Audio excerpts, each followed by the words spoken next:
guys, welcome to Herding Little Cows to the Glory of God. So today we're going to do a pregnancy update, which I've been meaning to do for about a week and a half, but the days get away from me and we get to the end of the day and I think, wow, I really should do that tomorrow, and it just hasn't happened yet. So I'm also going to mention in these videos that we do not do editing. We are working on trying to do the best with the lighting and stuff that we have, but it's something that we want this to be a encouragement to other moms, to other large families, not something we're trying to get the best equipment and have the best shots and all of that stuff. So I hope that this is an encouragement to you, that you are interested in this, but it's not always going to be perfect. So anyway, so I am 33 weeks today. I wanted to do this video at 31 and a half weeks when I had my last big appointment. So I am now going to every 2 weeks I have appointments. And at my last appointment, they wanted to do a growth scan because I have only gained 8 pounds this pregnancy. For those who don't know, I have gestational diabetes. I've dealt with it the last 3 pregnancies, and I've always been able to do it with diet and exercise. Sorry, Mark's on the back reminding me to keep my head up because I guess the shadow is... No, I was trying to keep my head up. Oh, he's trying to keep his head up. Okay, so I've had gestational diabetes the last 3 times, and with just watching my numbers, I've been able to keep it at a place where I've never had to do insulin or any other medication, but they want to make sure baby's growing well, which I do too, so this all works out well. I've only gained 8 pounds because I'm eating a lot better. When you're not eating a lot of empty carbs, it's easy to eat well. So I eat a lot of meat, I eat a lot of cheese, I eat a lot of vegetables, but I don't eat a lot of brownies or bread or pastas and those types of things. So my numbers still look good. I'm meeting with a dietitian every 2 weeks, but they wanted to do the growth scan. So baby is measuring in the 69th percentile. This was a week and a half ago when we did the scan, but measuring in the 69th percentile, 4 pounds, 4 ounces. Mark and I are both bigger people, so to have a larger baby, like to be on the upper end of the percentage, does not bother me at all because most of our babies are born and in the 90th or above percentile for height and weight. So this baby's actually kind of small. Those measurements can be off by quite a bit. By the end, they can be off by like 2 pounds. And I think she said that when we did the scan, that as long as I was measuring within 3 weeks of what they wanted, that was good. So I was 31 weeks, 4 days or so, and baby was measuring 32 weeks, 3 days. So everything was good. So we had that appointment. We will be having appointments, like I said, every 2 weeks now. They want to do more growth scans. And just if you don't know, if you're a first-time mom or just haven't been through this before, you are allowed to make decisions about your own health care, the things that you want and don't want, the things that you want to refuse a procedure or have something happen later. So because I have gestational diabetes, they suggest that I have an ultrasound every week starting at 36 weeks. Well, that's a lot for us with having a large family and Josiah with the conditions he has and all of that, for me to be out for an ultrasound when there's nothing saying that baby's not growing well. The reason they did this last growth scan is just because of the amount of weight I've gained. But I do actually have a larger belly this time than I've had any other time. And baby the rest of you is smaller. Huh? Because the rest of you is smaller. Well, because the rest of me is smaller. I lost weight between pregnancies, like chose to lose weight between pregnancies. But like you can, from my belly, you can see baby is growing. I'm measuring right on when they do the measurements at my appointments.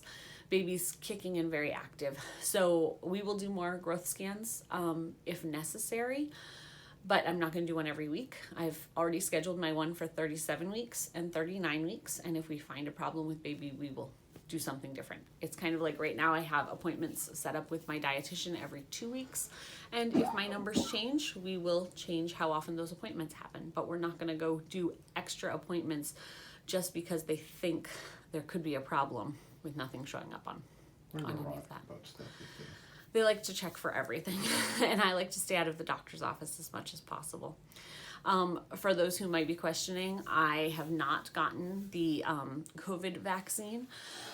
There's lots of different views on this, and I feel like people should be wise and informed when they make their decisions of what they're going to do. But especially as a pregnant mama with limited information on what it does to mom and baby, we are not doing COVID vaccine, and we are just taking precautions like we have this entire time to not be around sick people. You hear Mark coughing in the back, and he's not actually sick. In other pregnancies, I have refrained from getting the DTaP and the flu shot, which they always want you to get. I refrain from getting those vaccines also because I just don't feel like it's wise to put things in my body when my body's already trying to grow a whole nother human being. So I guess that's where we are right now. I'm 33 weeks today.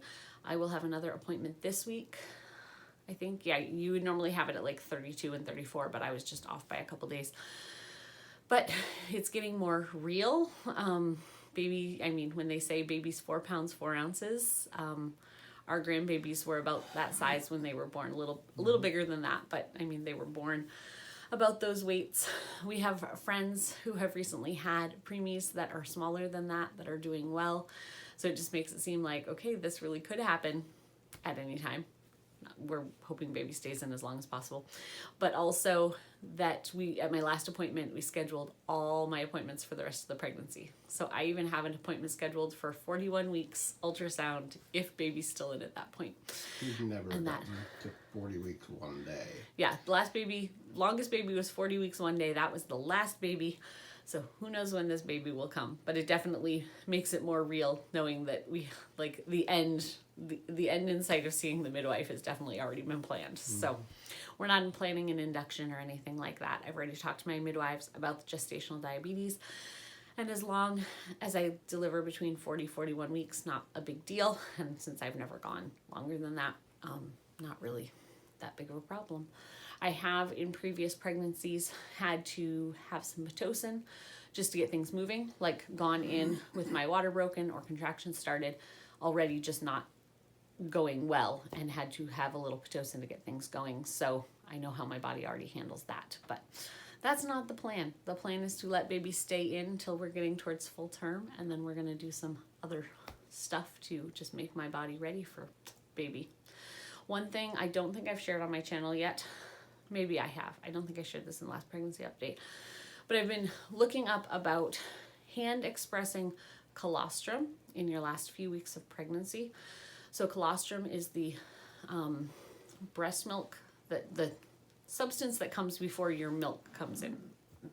And it's really, really high in antibodies. It's really good for the baby's immunity, has a lot of calories. Lots of good things about this colostrum. Your body starts producing it before baby's actually born. And in other countries, it's actually very common for women to express colostrum before baby comes. So once I get to full term, they consider between 36 and 37 weeks okay to deliver at our hospital. So once I get to 36 weeks, I will start hand expressing colostrum, because they say that babies who mom had gestational diabetes can sometimes have trouble with their blood sugars after they're born, and I would rather give my baby colostrum that I have already made than giving them sugar water at the hospital.